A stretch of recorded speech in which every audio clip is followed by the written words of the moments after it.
옆에 계신 분하고 인사 나누시죠. 반갑습니다. 사랑합니다. 우리 청년 대학생들이 이제 오늘 SSMT하고 사도 여행을 떠나게 됩니다.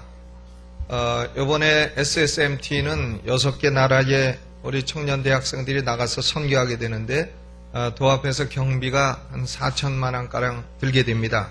근데 우리 청년 대학생들이 헌금도 하고 또 바자회도 하고 해서 2,600만 원을 모금을 했습니다. 그래서 나머지는 선교위원회에서 1,400만 원을 대주게 됐습니다.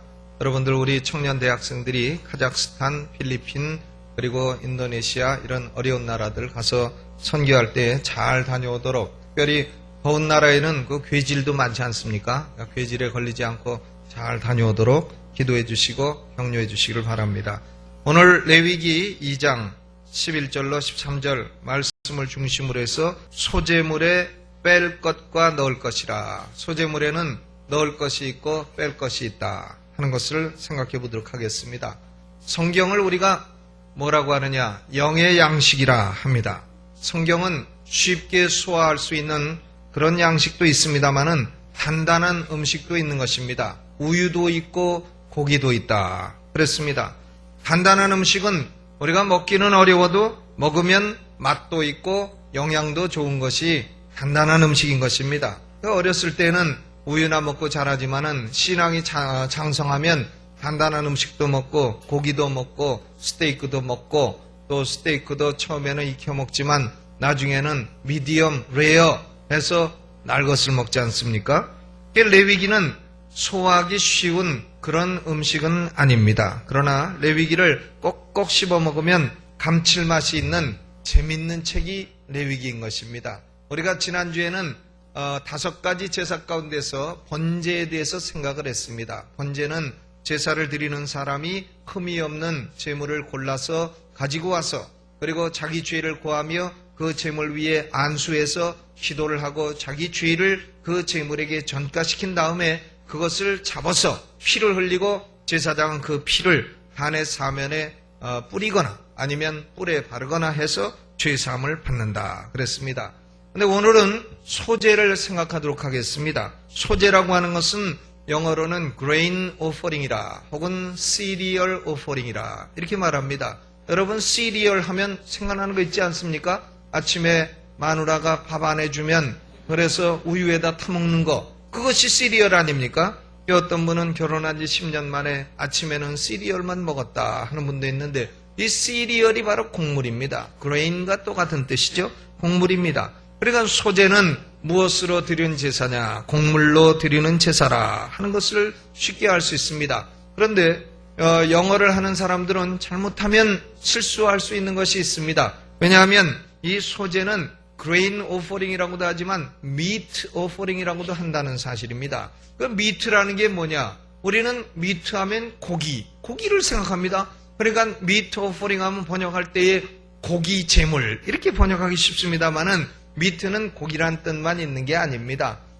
곡물 중에서도 먹을 수 없는 부분을 빼고 먹을 수 있는 부분, 그걸 가리켜서 meat라고도 하는 것입니다. 그렇기 때문에 meat offering은 grain offering과 똑같은 것입니다. 그런 meat offering을 볼 때에 고기 제물이라고 번역한다든가 하면 그것은 완전 오역일 뿐만 아니라 반역이 되는 것입니다. meat offering도 소재요, grain offering도 소재요, cereal offering도 소재인 것입니다.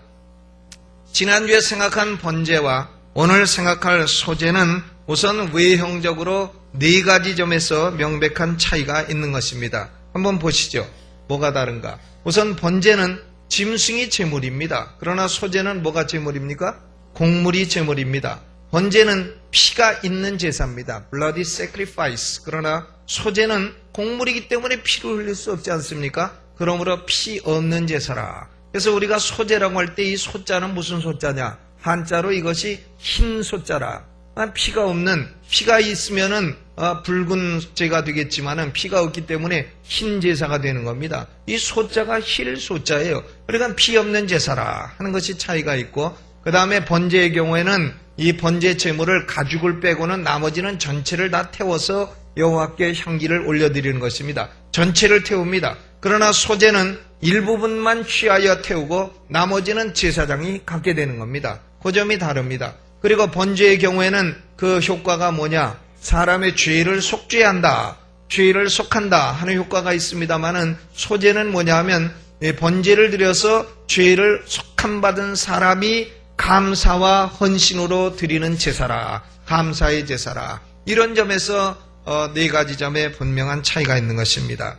또 번제와 소제는 외형적인 면에서도 차이가 있습니다만은 그 신학적인 의미에 있어서도 두 가지 면에 분명한 차이가 있습니다. 신학적인 면에 있어서 우선 번제는 뭐냐? 속죄 제사로 말미암아 우리의 죄가 사함을 받아서 우리는 하나님으로부터 의롭다함을 받는다, 칭의와 관련이 된 것입니다.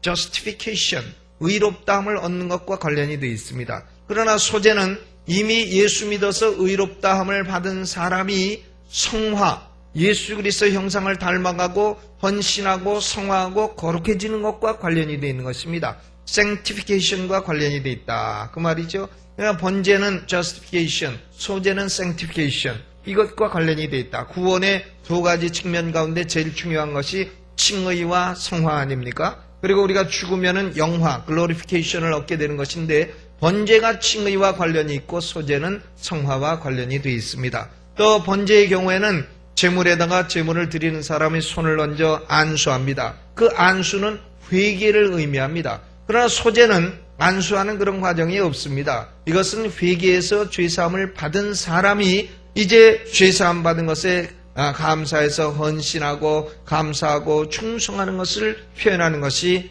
소제인 것입니다. 그러니까 외형적인 면이나 신학적인 면에서 번제와 소제는 6가지의 분명한 차이가 있는데 시험을 봐야 됩니다. 제가 물어볼 테니까요, 번인지 손지 확실하게 대답을 하시고 틀린 사람은 조용히 일어나서 나갈 필요까지는 없습니다. 다시 앉으세요. 한번 물어보겠습니다. 곡물로 제사 드리는 것 번입니까 소입니까? 소. 예, 굉장하네요. 번이 하나도 안 나오네요.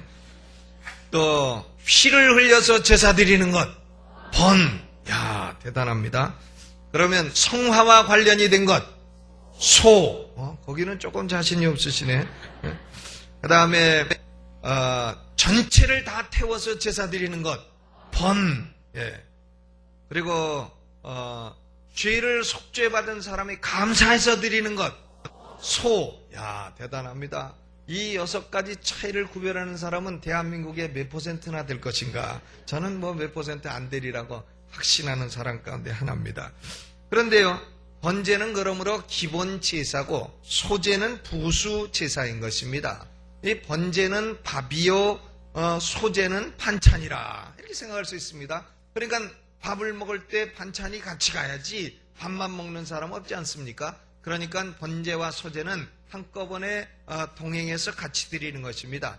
번제의 제사를 드리는 사람은 반드시 소제물을 가지고 가서 함께 소제의 제사도 드려야 되는 것이다, 그 말입니다. 출애굽기 29장 39절로 40절을 보면 아론의 아들들을 제사장이라 하는데, 제사장들이 해야 할 일이 기록이 되어 있습니다. 매일 해야 할 일은 뭐냐면 아침 저녁으로 1년 된 어린 양을 한 마리씩 잡아서 번제를 드려라. 그런데 번제를 드릴 때는 아울러 고운 밀가루 에바 10분지 1을 소제로 드리라 그랬습니다. 그러니까 번제에는 반드시 소제가 따라가라. 고운 밀가루 에바라 하면은 22리터입니다. 그러니까 에바의 10분지 1이니까 2.2리터. 그러니까 우리가 음료수 큰 병 그것이 1리터인데 그거 2개 정도를 밀가루로 들여서 소제로 드려라. 번제에는 반드시 소제가 따라가야 된다 하는 것을 말하고 있습니다. 또 민수기 15장 6절 말씀을 봐도 수양을 번제로 드리는 경우에는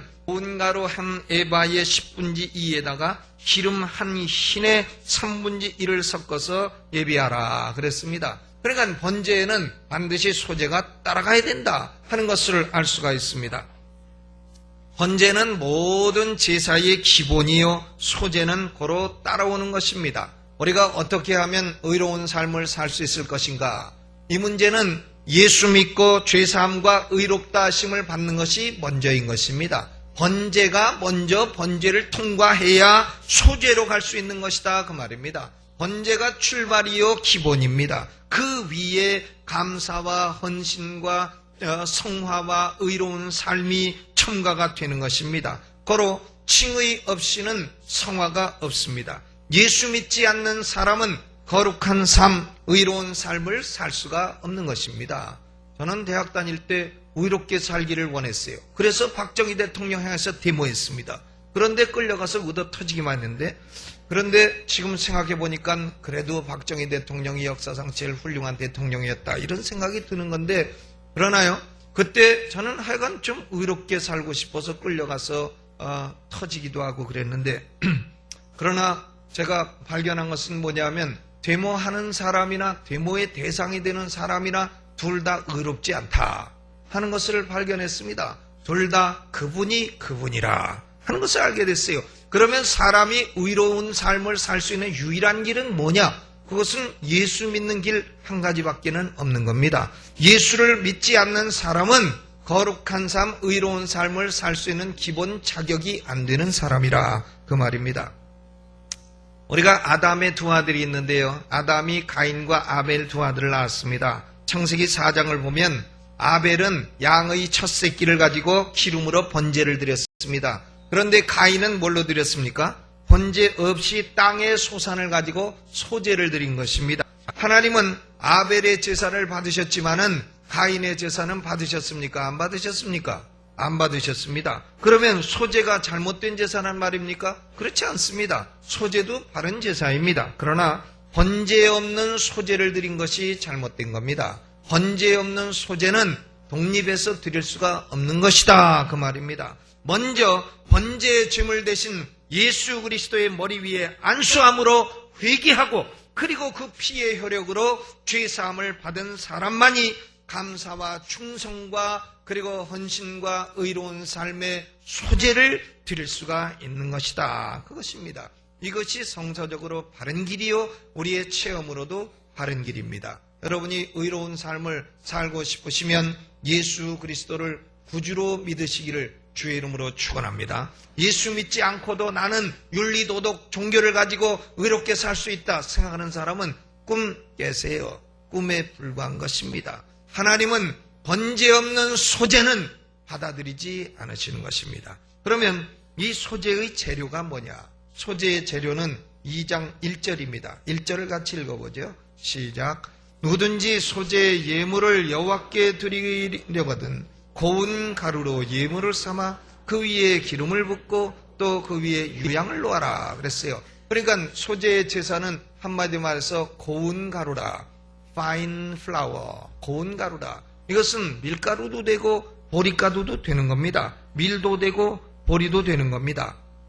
그리고 첫 이삭을 소제로 드리는 경우에는 14절에 기록이 되어 있습니다. 너는 첫 이삭의 소제를 여호와께 드리거든 첫 이삭을 볶아 찌은 것으로 너의 소제를 삼으라. 첫 이삭을 드릴 때는 볶아서 찌어야 된다. 그래서 가루를 만들어야 된다. 어쩌든 고운 가루가 돼야 된다, 그 말입니다. 고운 가루에다가 기름을 타서 섞어서 그것을 화덕에 굽든지 아니면 번철에다가 부쳤든지 아니면 솥에 삶았든지 어떻게 됐든지 부쳤든지 삶았든지 구웠든지 간에 고운 가루가 재료가 되어야 되고, 고운 가루에 기름을 넣어야 되는 거고, 그 기름 위에 이제 유향을 놓아서 그것을 불태워서 하나님께 올릴 때에 그것이 하나님이 받으시는 향기로운 제사가 된다, 그 말입니다.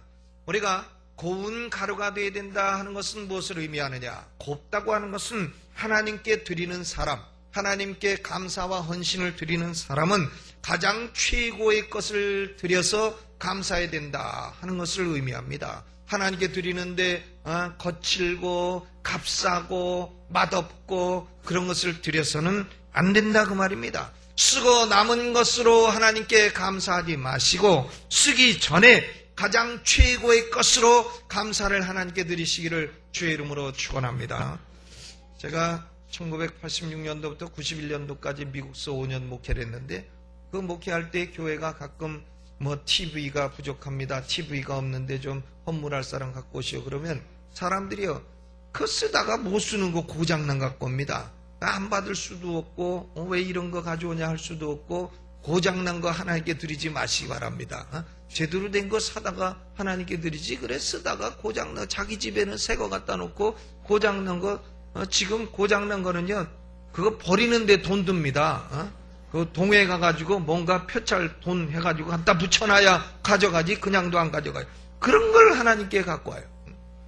그것은 거친 가루입니다. 고운 가루가 못 되는 것이에요. 11조를 드려도 다 쓰고 남으면 드리겠다. 그런 사람은 죽을 때까지 11조 한번 못 드리고 천국 가는 겁니다.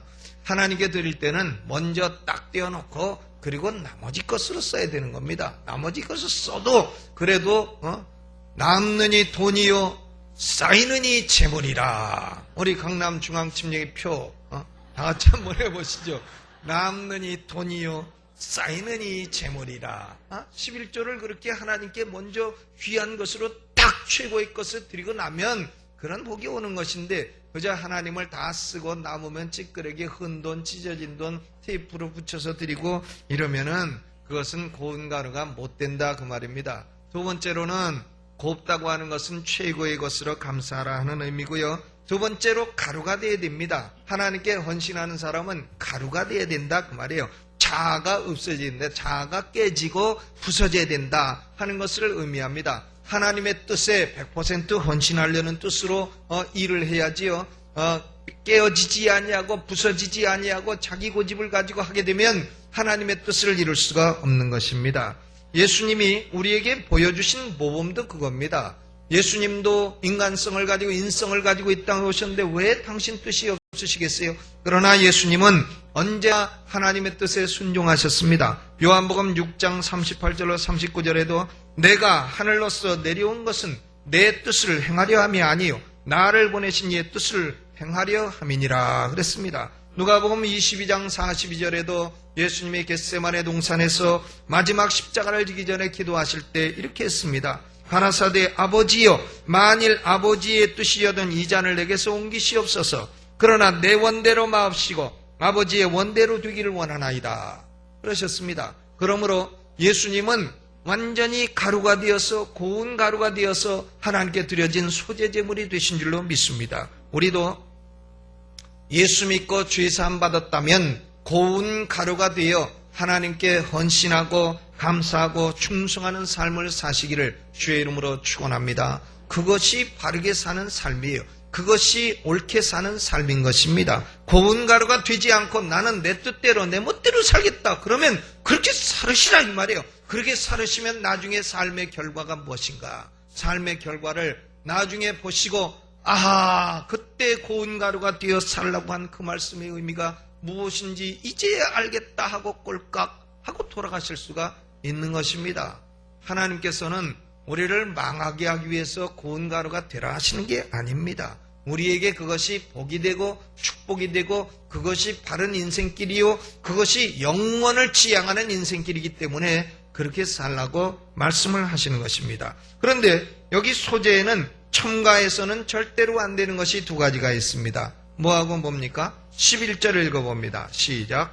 무릇 너희가 여호와께 드리는 소재물에는 모두 누룩을 넣지 말지니 너희가 누룩이나 꿀을 여호와께 화제로 드려 사르지 못할지니라. 고운 가루를 가지고 소재를 드린데 두 가지는 넣지 말라. 하나는 뭐라고요? 누룩, 또 하나는 꿀이라.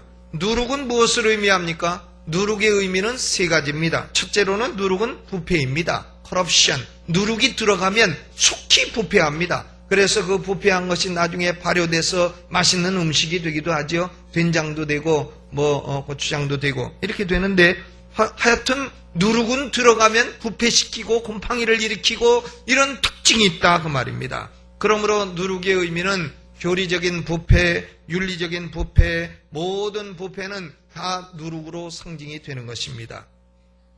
여러분이 물질의 복이든 영의 복이든 받으려면 삶에 누룩이 없어야 됩니다. 부패하지 말아야 돼요. 똑같이 출발해도 똑같은 자본 가지고 출발해도 누룩이고 부패한 사람 망합니다. 그러나 삶이 정결한 사람은 자꾸 복받고 잘되고 이렇게 되는 것입니다.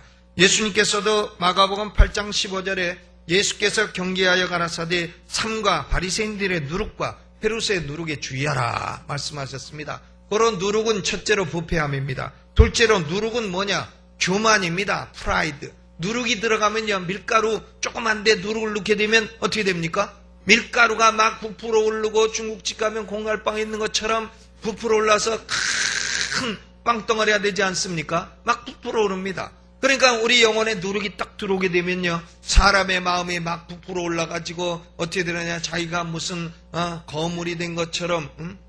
이중표 목사님 돌아가셨는데 호가 뭔가 했더니 거지 이중표입니다. 거 클 것자에 지혜로울 지자, 거지 이중표. 근데 참 돌아가셔서 안타까운데, 그런데 누룩이 우리 마음에 들어오게 되면요, 마음이 자꾸 커지는 겁니다. 커져가지고 부풀어 올라서 하늘을 닫고, 그래서 하나님과 대적하고 교만에 빠지게 되는 것이. 그러므로 누룩은 두 번째로 교만의 의미입니다. 세 번째로 누룩은 악독함의 의미가 있다. 누룩은 언제나 악하고 독한 것의 상징입니다. 고린도전서 5장 8절에도 이러므로 우리가 명절을 지키되 무른 누룩도 말고 괴악하고 악독한 누룩도 말고 오직 순전함과 진실함에 누룩 없는 떡으로 하자 그랬습니다. 그러므로 하나님께 헌신하는 사람은 그 삶에서 부패와 교만과 악독을 제거해야 되는 겁니다. 이것이 제거되지 않고서는 하나님이 그 사람의 헌신과 감사를 받으실 수가 없다 그 말이에요. 이런 것이 섞여 있으면 여호와께 화제로 드려 사르지 못할지니라 그랬습니다. 그러므로 삶에서 누룩을 제하시기를 주의 이름으로 축원합니다. 두 번째로 섞지 말아야 될 것은 뭡니까? 꿀입니다. 꿀. 꿀은 얼마나 달콤합니까? 저는 꿀보다 조총을 좋아합니다. 여러분 조총을 아시나요? 떡 찍어 먹는 조총. 조총은 뭘로 만드는지 모르는데 엿기름으로 만든 것인데요.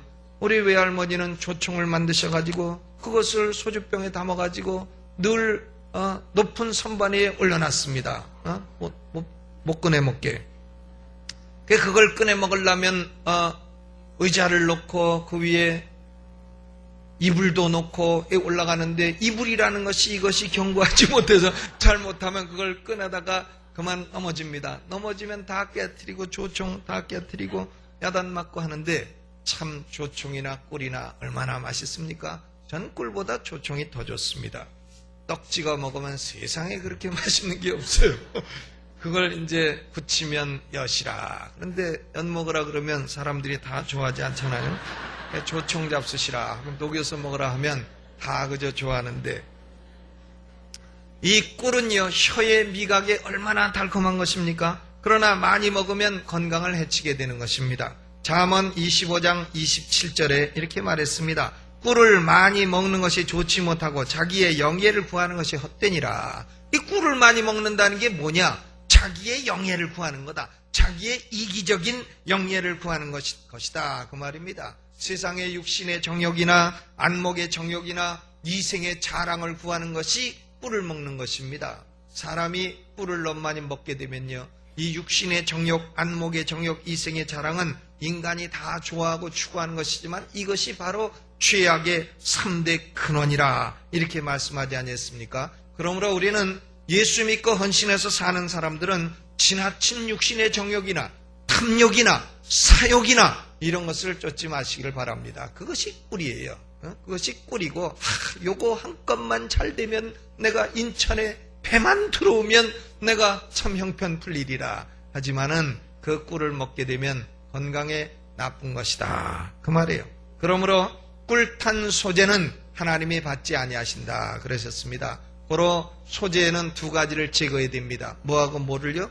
누룩과 꿀은 제거해야 되는 것입니다. 그런데 소재에는 반드시 섞어야 될 것이 세 가지가 있습니다. 첫째는 뭘 섞어야 되냐? 기름을 섞어야 되는 겁니다. 기름은 거룩한 기름이요, 하나님이 만들라고 하는 방식대로 감람유를 가지고 만든 그런 기름입니다. 기름이 무엇을 상징합니까? 명백합니다. 기름의 상징은 성령입니다. 그러므로 하나님께 헌신하고 감사하는 사람은 자기의 노력으로만 이루어지는 것은 아닙니다. 반드시 성령의 기름 부으심이 있어야 우리는 의로운 삶, 바른 삶을 살 수 있는 줄로 믿습니다. 내주하시는 성령께서 우리를 도와주시고 성령 충만을 주시고 성령께서 우리를 바른 길로 인도하실 때에 성화가 이루어지는 것입니다. 그렇기 때문에 사람은 일주일에 한 번은요, 금요일이든 목요일이든 나와서 하나님께 한번 뜨겁게 부르짖는 그런 기도의 시간이 있어야 되는 겁니다. 아멘.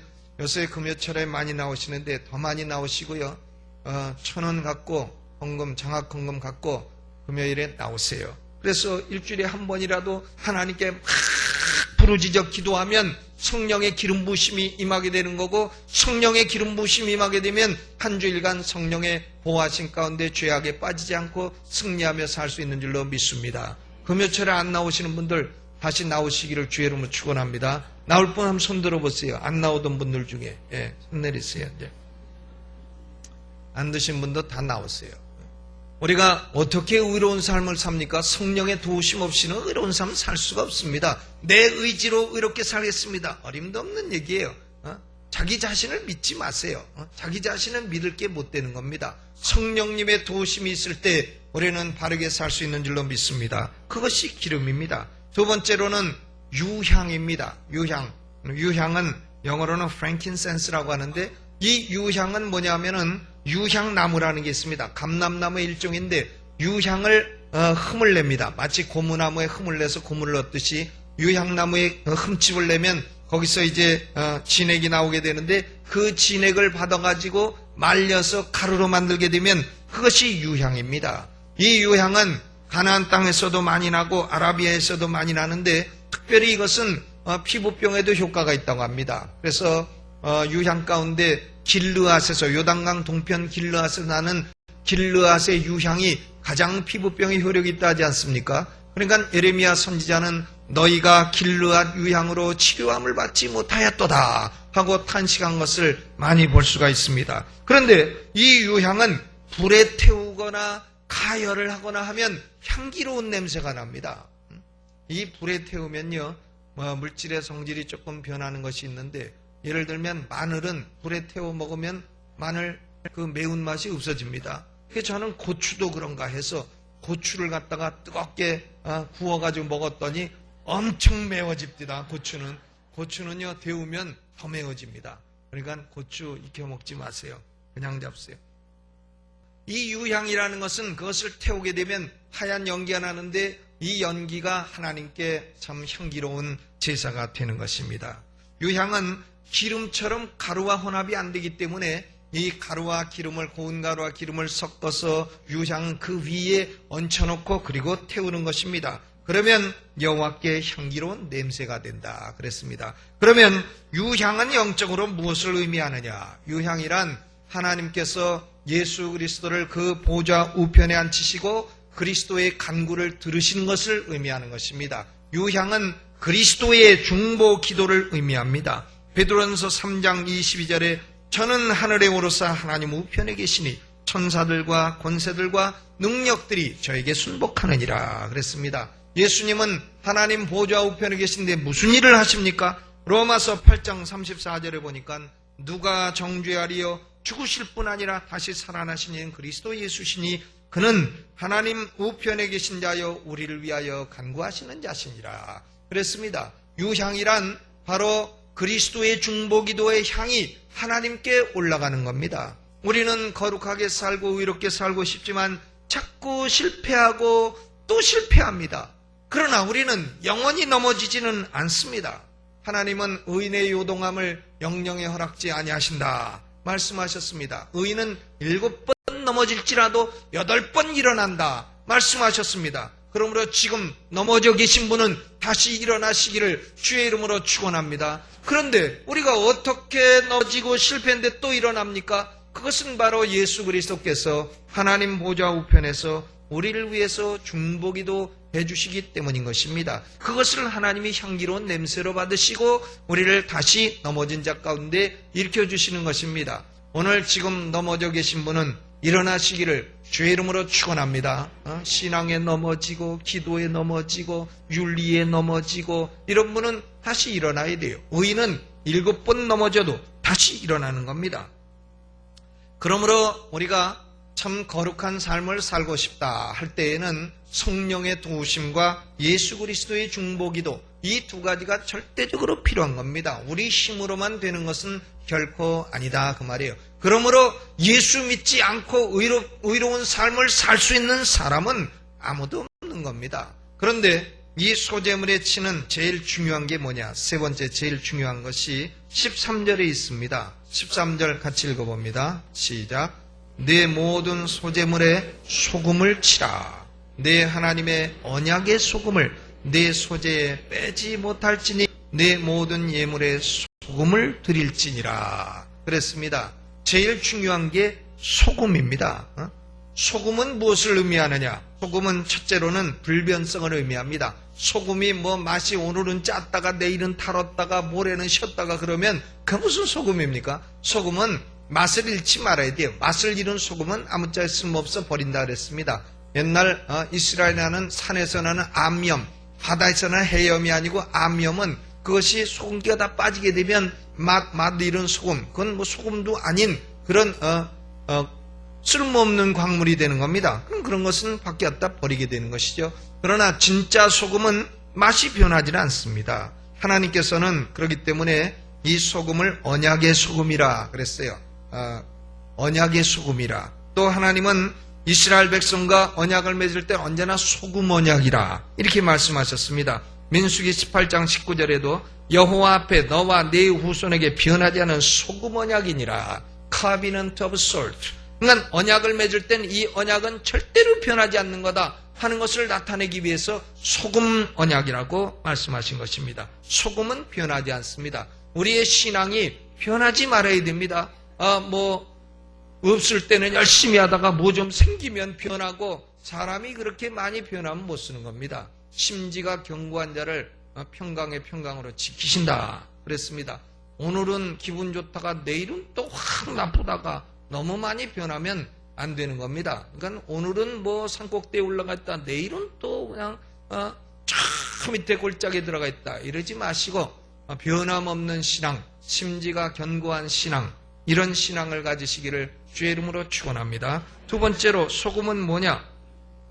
Close fellowship, 아주 친밀한 교제를 의미합니다. 이스라엘 백성들이 말할 때에 내가 너의 소금을 먹겠다. 그러면 무슨 뜻이냐면 내가 너하고 친밀하게 지내겠다. 그런 뜻입니다. 내가 너를 해치지 않고 너와 우호적인 관계에서 가까이 친하게 지내겠다. 교제성, 친밀성을 말하는 것입니다. 우리는 하나님과 친밀하게 지낼 때에 거룩한 삶을 살 수 있는 줄로 믿습니다. 세 번째로 소금은 진지성 혹은 성실성의 상징입니다. sincerity. sincerity의 상징이 소금이에요. 그래서 골로새 4장 6절에 보면 너희 말을 항상 은혜 가운데 소금으로 고르게 함같이 하라 그랬습니다. 사람의 말이요 소금을 쳐서 그래서 사람의 말이 성실하고 진지하다 이렇게 느껴야 됩니다. 사람의 말에 꿀을 타가지고 말은 뭐 아주 달콤한데 그런데 그 말대로 아무것도 하는 게 없다. 그러면 그런 사람은 믿을 수 없는 사람이 되는 겁니다. 말 한마디에도 성실하고 진지하고 신앙생활에 봉사를 해도 성실하고 진지하게 해야 됩니다.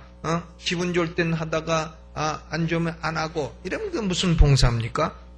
성실함이 없이 하다 말다 나오다 안 나오다 건들건들하고 하면은 안 되는 겁니다. 우리가 예수 믿는 것은 요새 코미디언 하는 것처럼 그까 있고 뭐 대충 이렇게 해서는 안 된다고 말해요. 그것이 참 충청도 사투리인데 참 얼마나 웃기는지. 우리가 신앙생활을 그렇게 하면 안 된다 이거죠. 소금은 성실성을 의미하는 것입니다. 성실하게 해야 됩니다. 네 번째로 소금은 부패 방지성이 있는 겁니다. 소금이 들어가면 세균이 죽고 썩는 것을 방지하게 되는 것입니다. 그러므로 소재에는 반드시 소금을 치라 그랬습니다. 그러면 또 시험을 봐야 되겠는데 자, 제가 얘기할 테니까요. 들어가는 것은 O, 아닌 것은 X. 대답해 보세요. 안 들어갈 것은 X, 들어갈 것은 O. 꿀, X. 대단하십니다. 유향, O. 기름, O. 누룩, 소금. 굉장하셔. 이걸 아는 분이 대한민국에 몇 퍼센트나 되겠느냐고 말해요. 이거 몇 퍼센트 안 됩니다.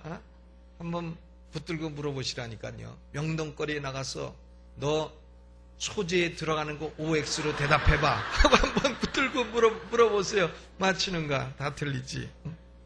그런데 우리가 이런 말씀을 볼 때에 느끼는 것은 전 그렇게 느낍니다. 아니, 천지를 창조하신 광대하신 하나님이 이렇게 작은 규정들을 일일이 세세하고 섬세하게 이렇게 말씀하신 것이 얼마나 놀라우냐. 이것은 마치요, 시아버지가 며느리 요리한 데 가서 거기다가 고추를 더 넣어라, 후추를 더 넣어라, 소금을 그렇게 많이 넣으면 되냐, 이렇게 얘기하는 것과 비슷한 느낌이 들지 않습니까? 얼마나 이 위대하신 하나님이 이렇게 세세하게 말씀하실 수가 있느냐 그 말입니다. 이것은 하나님이 쫀쫀한 시아버지 같아서 그런 것입니까? 아닙니다. 예수 믿고 의롭다함을 받은 사람들이 살아가야 될 원리를 지금 그림자처럼 그림책으로 가르치고 계시다 그 말입니다. 우리가 어떻게 살아야 됩니까? 고운 가루가 되어 살아야 됩니다. 고운 가루가 되어 하나님께 헌신하여 살아야 된다 그 말입니다. 우리가 어떻게 살아야 됩니까? 누룩같이 부패한 것은 제거하고 꿀처럼 세상의 달콤함도 제거하고 그런데 탐닉해서 살지 말라 그 말입니다. 우리가 어떻게 살아야 됩니까? 기름처럼 성령의 도심과 유향처럼 예수 그리스도의 중보기도 이 두 가지에 힘입어서 세상의 소금처럼 살라 그 말이죠. 세상의 소금이 되라. 변함없는 신앙을 가지고 성실하고 진지하게 하나님과 교제하며 부패하고 썩어가는 세상에서 소금처럼 살라. 세상의 부패를 대항해서 살라 그 말입니다. 우리 한국 사회에 지금 대단히 부패합니다. 대단히 부패해요. 시간이 지날수록 더 부패합니다. 우리는 교회도 같이 부패해서 같이 썩으면 무슨 소용이 있겠어요? 우리는 이런 사회 가운데 소금처럼 살 수 있게 되시기를 주의 이름으로 축원합니다. 기름과 유향과 소금친 소재물이 되시기를 주 예수의 이름으로 축원합니다. 오늘 이 말씀 생각하면서 우리 음악을 반주하는 중에 하나님께 2, 3분 동안 여러분 입술의 언어로 하나님 아버지, 내 삶에 누룩이 많군요. 내 삶에 꿀도 많습니다. 오늘 이 시간에 누룩과 꿀은 제합니다. 하나님 이 시간에 성령의 기름 부으심을 내 영혼에 부어주시고 예수 그리스도께서 나의 넘어진 것 다시 일으켜 세워주시고 예수님의 중보기도로 말미암아 나를 긍휼히 여겨주시고 내가 이 땅의 소금처럼 살게 하여 주옵소서. 부패하지 않은 신앙 되게 하여 주시고 하나님 아버지여 이 세상의 부패를 향하여 소금처럼 부패 방지제로 살게 하여 주옵소서. 우리 두 손 들고 주여 한번 크게 부르고 통성으로 3분 동안 반주하는 중에 기도합니다. 주여!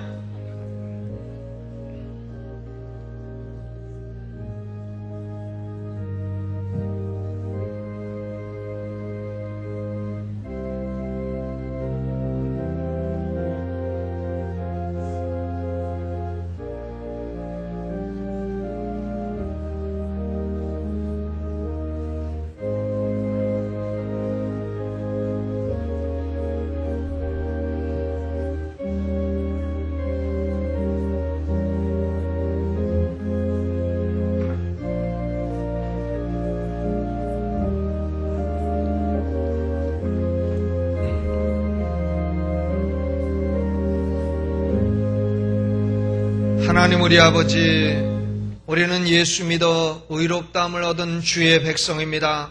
예수님이 우리를 위한 번제 제물이 되어주시고 우리의 죄를 사해 주신 것을 감사합니다. 하나님 아버지, 이제 우리는 참으로 누룩 없는 꿀 없는 소제물이 되어 하나님의 성령의 도우심의 기름과 예수 그리스도의 중보기도의 유향으로 이 땅에 소금처럼 살아가기를 원합니다. 이 소금은 빼지 말고 반드시 넣으라고 말씀하셨으니 우리는 이 땅에서 변함없는 소금처럼 세상의 부패를 방지하며 거룩한 삶, 의로운 삶을 살게 하여 주옵소서. 고운 가루가 되어 하나님이 받으시는 향기로운 제물이 되어 살게 하여 주옵소서. 예수님의 이름으로 간절히 기도하옵나이다. 아멘.